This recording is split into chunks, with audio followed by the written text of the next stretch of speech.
Sot është 50 vjetori i vdekjes Fan Stilian Nolit, udhëheqës i shquar i komunitetit shqiptaro-amerikan, ish kryeministri i Shqipërisë dhe ndër njerëzit më të rëndësishëm të letrave shqipe.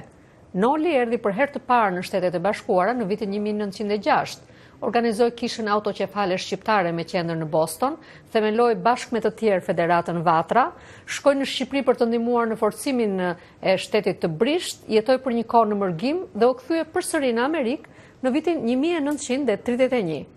Në këtë jetë plot peripeci, Noli u bë edhe një penë e fuqishme, shkrimtar, shqiprues, historian dhe vjershtor.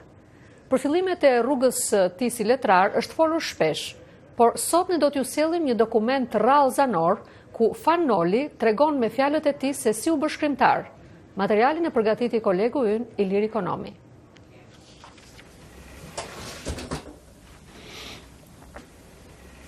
Mr. Chairman, ladies and gentlemen, my subject today will be how I became a writer.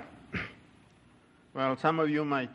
Këta shiritat vjetër magnetik të regjistruar mbi gjysmë shekulli më parë në Boston na sjellin me gojën e vet Fan Nolit një dëshmi të pazakontë, rrugën e tij për të bërë shkrimtar. Është një ligjëratë mbajtur prej tij në Boston në vitin 1961. Enumerates the factors. Fan Noli erdhi në Shtetet e Bashkuara në fillim të shekullit të 20, pasi kishte punuar si sufler në teatrot shëtitëse greke. Në vitin 1908 ai u shugurua prift në Boston dhe kjo e lidhi ngushtë me shqiptarët e Amerikës. During all those years, I had to preach to the Albanians. Gjatë gjithë këtyre viteve, mu desh të predikoja përpara shqiptarëve. Ata vinin nga fshati, shumë pak prej tyre kishin bërë në një shkollë dhe unë përpiqesha shumë të afrohesha me ta. Mënyra e vetme për të lidhur ishte të flisja atyre në një shqipe shumë të thjeshtë. Ata ishin mësuesit e mi më të mirë, sepse më mësuan se si të flisja dhe të kuptohesha prej tyre. They were my best teachers.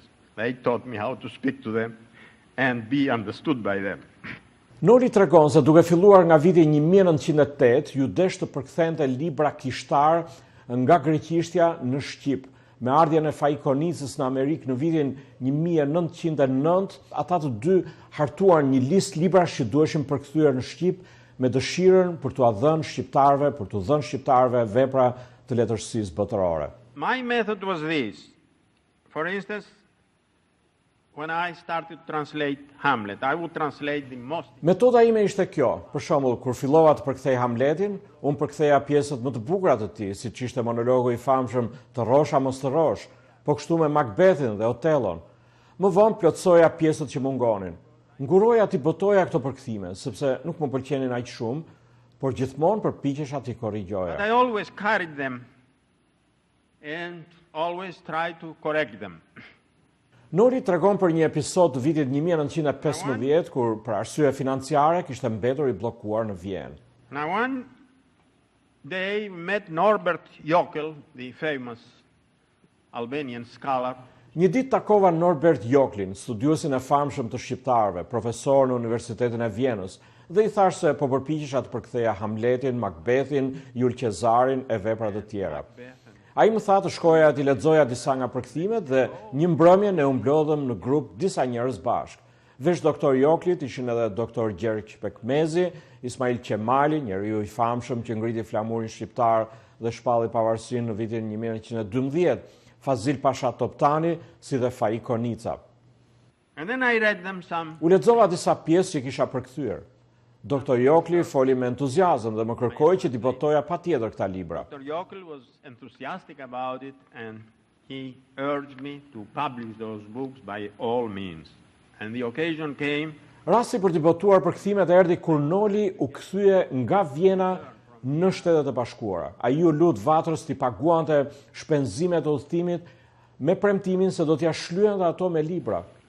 I told them that I would never be able to pay those $500 back in cash. U thash atyre se nuk mund t'u ashlyeja ato $500 me para në dorë, por u premtova se si shpërblim, ata do të merrnin libra prej meje. Kështu ata morën Otellon dhe Kasollën e Blasco Ivanezit, romancierit spanjoll të shekullit të 19. Otelloja u botua në vitin 1916 një vit pas ardhjes sime nga Vjena. Libri Ibanezit u botua pas 5 vjetësh. From Vienna, and Blasco Ibanez's book was published 5 years later. Më vonë Noli botoi Jul Cezarin, Macbethin, Hamletin dhe Armiku i popullit nga Henrik Ibsen, Zonja Inger, përsëri nga Ibsen, Don Kishotin e Cervantesit dhe Rubairat e Omar Khayyamit. In 1921, Koço Tashko, who happened to be then Në vitin 1921, Koço Tashko, i cili në atë kohë ishte kryetari i shoqërisë korçare Arsimi, mu lut të shkruaja një histori të Skënderbeut. I thash se do të më duheshin rreth 12 muaj për ta mbaruar dhe ata pranuan. Por pata konkurrencë nga miku im i vjetër, Kos Çekrezi, i cili premtoi ta shkruante librin për 3 javë dhe jo 12 muaj. Tashkoja shprehu mendimin se askush nuk mund të shkruante një histori serioze të Skënderbeut për 3 javë, kështu që kjo punë mu la mua. nobody could write any serious story of Skanderbeg in 3 weeks, so I got the order.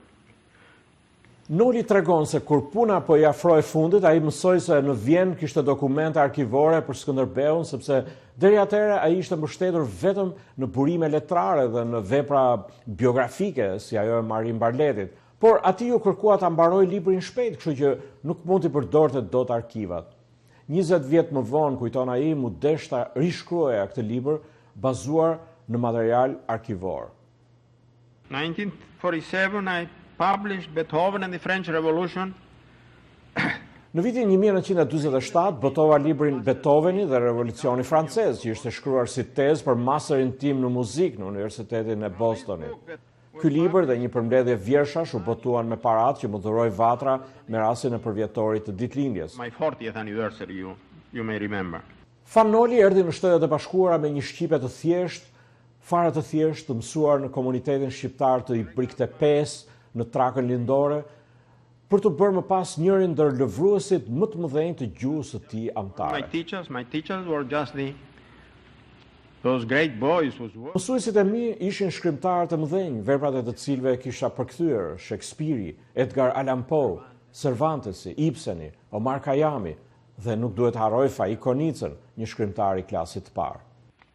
And we must not forget Konica, who was a writer, a first-class writer. Për zërin e Amerikës, Iliri Konomi, Washington. Studied